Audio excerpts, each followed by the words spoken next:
Hoje se sabe de maneira muito clara, e o Intercept está aí para confirmar e nunca foi desmentido, que usava-se a prisão provisória como elemento de tortura.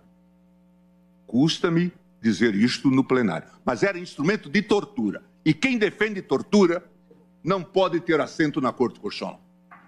O uso da prisão provisória era com essa finalidade. E isto aparece hoje, ministro Fux, nessas declarações do Intercept, feitas por gente como Dallagnol, feitas por gente como Moro. Portanto, é preciso que se saiba disto, que o Brasil viveu uma era de trevas no que diz respeito ao processo penal. Quando foi divulgada, em 2016, as tais 10 medidas, fui eu, a voz que se levantou, creio que única no tribunal, sobre a impropriedade dessas 10 medidas. O que eu disse? Tenho a impressão de que estamos vivendo um momento singular. Depois, esses falsos heróis vão encher os cemitérios. A vida continua. Sou mau profeta, presidente. Doutor Alcides. Porque, veja, isso eu falava em 2016 e aconteceu. O resumo da ópera é: você não combate crime cometendo crime. Ninguém pode se achar o ó do Borogodó. Cada um vai ter seu tamanho no final da história. Um pouco mais da modéstia. Calcem as sandálias da humildade. Mesmo sujeito às contingências do convencimento do colegiado nas ações julgadas pela segunda turma e pelo plenário, busquei advertir sobre os descomedimentos de um inovador e criativo modelo de justiça criminal negocial que se alastrava pelo país com os acordos de colaboração premiada. No emaranhado de acordos negociados pela Força Tarefa de Curitiba, podemos afirmar que vimos de tudo, de tudo. Ao apreciar a questão de ordem na PET 7074, em que esta Corte discutia os poderes do relator para homologação dos acordos de colaboração premiada celebrados entre o Ministério Público e integrantes do Grupo JF, meu voto trouxe sérias advertências sobre os abusos cometidos pelo parquê na celebração de tais acordos. Aqueles acordos em que atuava aquela dupla Fernanda Tortman e Miller.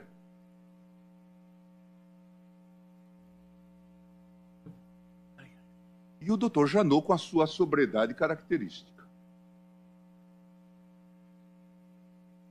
Como ele confessa em livro que acaba de lançar. Eu citei, então, não vou cansá-los, todas as medidas extra-legem que se tomaram neste acordo. Depois, o acordo de Sérgio Machado. Notabilizou-se por ser talvez o mais engenhoso e inventivo que a Lava Jato pode ter produzido. O acordo colocava a salvo da recuperação de ativos bens em nome de familiares, especialmente dos filhos do colaborador. De forma flagrantemente contra a legem, previa que o Ministério Público se comprometia a postular que as sentenças em ações de improbidade administrativa ajuizadas contra o colaborador teriam natureza meramente declaratória. Poderia complementar esse inventário com outras pérolas. O ciclo de engenhosidades parece ter atingido seu ápice na previsão de novos regimes de execução de pena privativa de liberdade não imaginados pelo legislador. O mesmo acordo de Sérgio Machado previa a obrigação de o delator cumprir a sentença de prisão em sua própria residência particular durante o período negociado, sendo-lhe permitido sair da residência em 8 dias por ano por um período de 6 horas contínuas. O acordo continha como anexo um rol de 27 amigos e familiares que poderiam visitar a residência. Já o acordo de João Cerqueira de Santana Filho estipulava que o réu deveria ficar apenas das 20 às 6 horas em sua casa, sendo autorizadas viagens para o exterior para o tratamento de saúde. Diante de todas essas constatações, presidente, no julgamento da referida PET, meu voto, mesmo sem deixar de reconhecer os avanços que a operação trouxera para o combate à corrupção no país, externalizei com veemência as minhas recalcitrâncias quanto às verdadeiras finalidades dos membros da Força Tarefa. Nesse sentido, destaquei à época a preocupação da Operação Lava Jato em produzir volume de investigações com ou sem futuro parece ter se tornado, com as vênias de estilo ou sem vênias, um dos objetivos do grupo de trabalho da Procuradoria-Geral. Os objetivos da Lava Jato não são imediatamente políticos. A disputa é por poder entre poderes do Estado. E depois isto está caracterizado nas revelações agora de Intercept.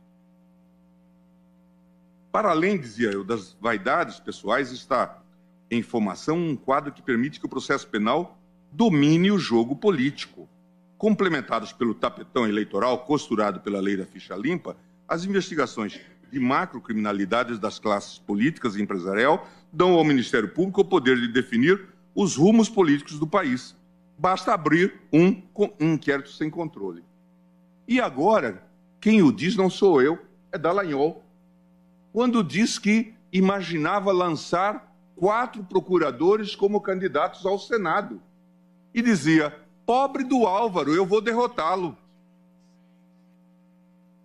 Porque só tem uma vaga e a vaga é minha. Era um sujeito tão vaidoso que dialogava com o espelho, no caso, o Telegram. Contando isso.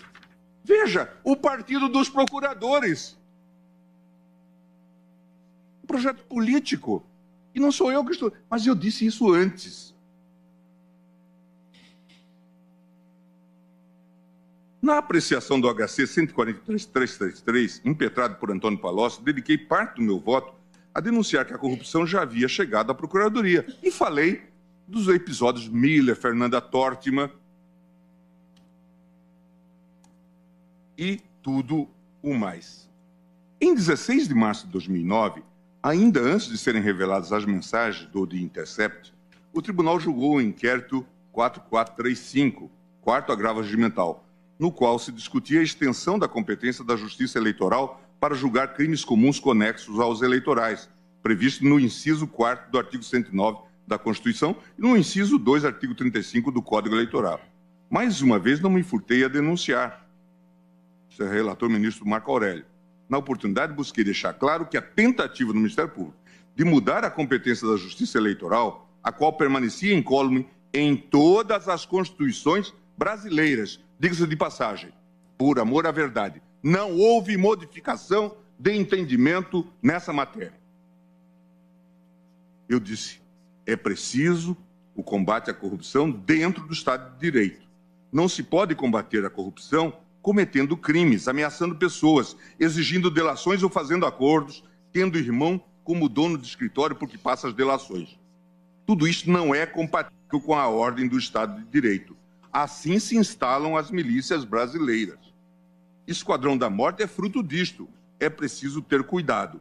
Quem investiga tem que observar o Estado de Direito. Conúbio entre julgador e polícia pode ter até algum fetiche, até de índole sexual.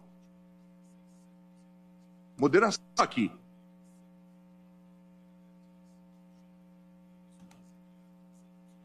Moderação aqui. Julgador é órgão de controle, não é órgão de investigação. Tenho minha consciência tranquila, presidente, que desde as fases iniciais da operação, ainda em 2014, exerci de forma responsável o controle jurisdicional dos atos praticados pela Polícia Judiciária, pelo Ministério Público e pelo próprio Poder Judiciário relacionados à apuração de fraudes no sistema Petrobras. Mas, presidente, é muito interessante agora a análise, e eu não vou ter tempo de fazer isto de maneira aprofundada, certamente terei em outras oportunidades, das mensagens que vêm do The Intercept. Não parece haver dúvida de que o juiz Moro era o verdadeiro chefe da força-tarefa de Curitiba. Em diversos momentos, o magistrado direcionou a produção probatória nas ações penais e aconselhou a acusação, inclusive indicando testemunhas e sugerindo a juntada de provas documentais. Quem acha que isto é normal, certamente não está lendo a Constituição e o nosso Código de Processo Penal. Ao apreciar a denúncia formulada contra o suposto operador Zvi Skornik, Moro deu por falta de provas de um suposto depósito em favor de Eduardo Musa, que seria determinante para a recepção da denúncia. Como um verdadeiro coach da acusação, o juiz avisou a Deltan, o qual, tratando com os demais procuradores, informou que tem um depósito em favor de Musa e, se for por lapso, que não foi incluído, ele vai receber amanhã e dá tempo. O magistrado ainda tinha a função estratégica de sugerir aos procuradores a ordenação das fases da operação, considerando, é claro, o seu interesse midiático. O quadro de esquizofrenia nas funções de juiz não chega a passar despercebido pelos próprios membros da Força Tarefa. Em mensagem atribuída à doutora Monique Schecker, a procuradora demonstra ter clareza que Moro viola sempre o sistema acusatório e é tolerado por seus resultados, aqui no Intercept. Aqui não há como deixar de reconhecer que a própria dignidade dos membros do Supremo foi vilipendiada, presidente, em diversos episódios desta triste tragédia. Em um dos lamentáveis episódios descobertos, após a Polícia Federal ter anexado aos autos um processo da Lava Jato, indícios probatórios envolvendo autoridades com foro no STF, Moro e Deltan, com o apoio da Procuradoria-Geral da República, articularam a escolha do qual inquérito o juiz deveria encaminhar para o STF. Falei com Pelela. Ele disse que se resolve com a remessa dos autos. Ajustei mandar Odebrecht e disse que manteríamos Suvi e Santana, com o que ele concordou. E disse que cindirão e devolverão. E confidenciou que na próxima semana a pressão se transferirá para lá e esquecerão isso. Quanto à decisão de ontem, ele disse que certamente as coisas se acalmarão. Isso para não falar, presidente, das investidas dos membros da Força Tarefa para investigar ministros do Supremo. Em outro célebre diálogo, Dallagnol, sem o menor pudor, pede ao ex-chefe de gabinete da PGR, o Pelela, o endereço do presidente Dias Toffoli, a fim de trabalhar em dados de inteligência. Pelela queria refletir em dados de inteligência para eventualmente alimentar vocês. Sei que o competente é o PGR, risos, mas talvez possa contribuir com vocês com alguma informação, acessando umas fontes. Você conseguiria, por favor, descobrir o endereço do apartamento do Toffoli, que foi reformado? Era para envolvê-lo, presidente, na delação da OAS. Era disso que se tratava. Como denominar isto, presidente? Como denominar isto? Poucos dias depois, pede-se de novo a informação. E Pelela dirá, não é apartamento, é casa onde Toffoli mora. E fornece o endereço. É disso que nós estamos falando, presidente. Essas insinuações parecem ter atingido seu grau máximo quando, insatisfeitos com a concessão de ordem em sede de habeas corpus, os membros da Força Tarefa, em um evidente delírio, elucubraram que eu seria beneficiário de contas e cartões de créditos mantidos na Suíça. Na ocasião, a possibilidade de membros do MP apurar dados a respeito do ministro do Supremo é tratada com ironia e desdém. Vai que tem um para o Gilmar Mendes. Para o Gilmar. Diz o procurador Roberto Pozobon. Aparentemente, nem os relacionamentos entre os membros dessa Suprema Corte escapavam ao conhecimento dos membros da Força Tarefa, que previamente já contavam com os votos e posicionamentos de cada um de nós. Em uma das anedotas assaz curiosa, Dallagnol conta para os procuradores que Fux disse quase espontaneamente que Theory fez queda de braço com Moro e viu que se queimou, portanto não podia lutar contra Moro. Dallagnol teria revelado ainda que os procuradores do Lava Jato podiam contar com ele, com Fux, com o que fosse preciso. Ao saber do diálogo, Moro sagra. In Fux we trust. Até o próprio relator dos processos da Operação Lava Jato no STF, que sempre se destacou pela sua mais absoluta integridade e isenção nos seus posicionamentos, era taxado como um juiz conivente com a organização criminosa de Curitiba. Em outra conversa, Deltan aponta: caros, conversei 45 minutos com o Fachin. Ahá, o Fachin é nosso. Sequer a ministra Carmen Lúcia foi poupada. Após tomarem ciência de uma DPF ajuizada pela Rede de Sustentabilidade, houvera sido distribuída à eminente ministra, os procuradores não revelam nenhum pudor ao acusá-la de frouxa. A configuração de um quadro sistemático e reiterado de ofensas à legalidade e aos princípios constitucionais da ampla defesa dos investigados tornou-se incontroversa com o desvendamento de uma verdadeira máquina de provas ilícitas que era utilizada pela Lava Jato, muitas vezes de forma espúria e para enganar o Judiciário e o próprio Supremo Tribunal Federal. As informações reveladas dão conta de que a Força Tarefa utilizou sistematicamente contatos informais com autoridades na Suíça, em Mônaco, e contatos com a Receita. Veja que aqui há uma passagem que eu estou omitindo de uma conversa entre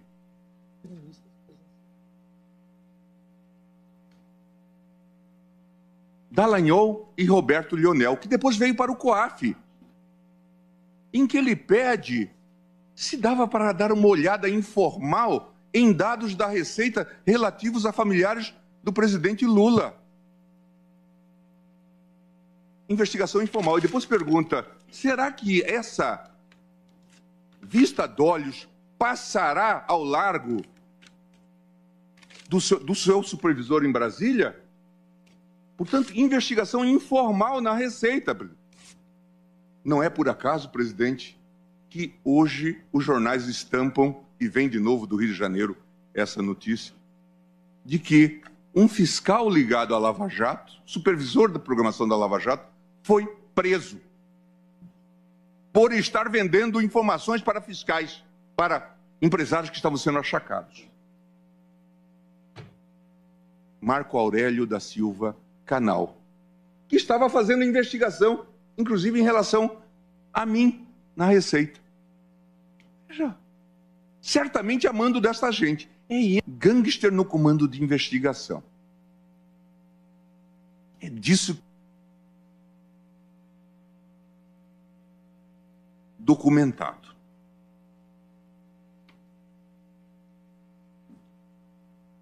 Voltar, presidente. Que esses mecanismos obscuros de obtenção de prova foram utilizados em investigações contra réus que tentaram se socorrer com a impetração de habeas corpus no Supremo Tribunal Federal, muitos deles sem êxito. O próprio sistema DROIS da construtora Odebrecht, que é fonte de elementos indiciários utilizados em diversos inquéritos e ações penais da Lava Jato, fora clandestinamente acessado pelos procuradores pelo menos um ano antes da celebração de acordo com os 78 executivos da empreiteira, quando o acesso ao sistema teria sido oficialmente concedido ao MP. É esse o cenário dantesco de violação à legalidade que nos traz até aqui. Parece-me ter chegado o momento de fazermos uma avaliação crítica de postura desta Corte Constitucional. E eu realmente tenho muito orgulho de ter, desde o primeiro momento, apontado falhas nesse sistema. Elogiei e elogio e reconheço, de fato, a corrupção tinha atingido níveis preocupantes e é preciso que se combata. Mas eu sempre disse, combater crime sem cometer crimes. E antes nós não sabíamos ainda da investigação relativa à Fundação Dallagnol, que teria um fundo de 2,2 bi. Nós não sabíamos. E 1,2 bi iria para o doutor Carvalhosa, para os clientes do doutor Carvalhosa. Sob que razão? Ministro Alexandre, na decisão que tomou na ADPF, corajosamente proposta pela doutora Raquel Dodge, apontou a ilegalidade desse acordo e reverteu esse dinheiro para as finalidades públicas. Então, presidente, é muito sério que se debata esse tema com a profundidade. Que todos nós saibamos do que se está falando. O que se sabe hoje já é muito grave. E não se sabe tudo. Me dizia o cineasta Zé Padilha que só se divulgou 1% de tudo aquilo que se acumulou. Portanto, ainda há muitas novidades em torno dessa temática. Mas tudo o que há é chocante e, de fato, altamente comprometedor para aquilo que se chama uma investigação.